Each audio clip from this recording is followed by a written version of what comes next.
एक छोटे से गांव में रघु नाम का एक लड़का रहता था।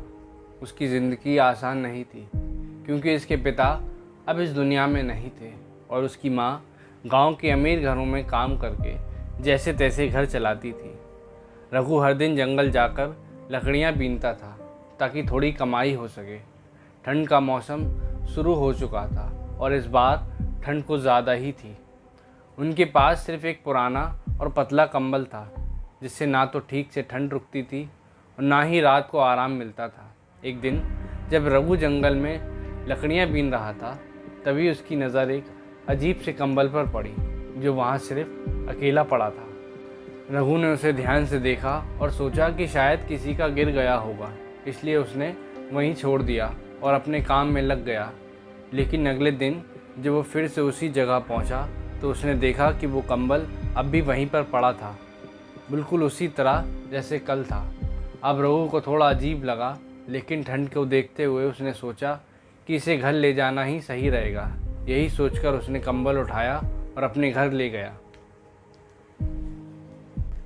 घर पहुंचते ही उसकी माँ ने उससे पूछा, ये कंबल कहाँ से लाया?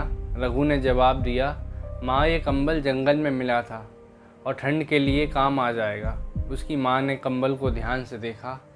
उस रात जब रघु और उसकी माँ उस कंबल में सोए तो उन्हें पहली बार ऐसा लगा जैसे ठंड बिल्कुल ख़त्म हो गई हो और एक अजीब सी गर्माहट उनको घेर रही हो।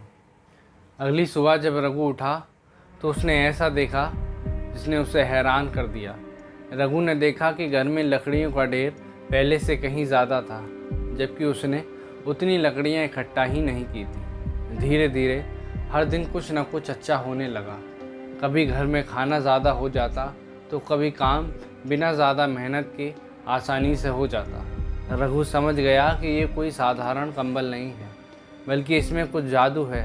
अब उसके पास एक ऐसा मौका था जिससे वो अपनी पूरी ज़िंदगी बदल सकता था। समय के साथ साथ पूरा गांव बदलने लगा। लोग एक दूसरे की मदद करने लगे। लेकिन एक दिन रघु ने देखा उस कंबल की चमक धीरे धीरे कम हो रही है। वो घबरा गया क्योंकि उसे लगा कि कहीं ये जादू उससे छिन न जाए।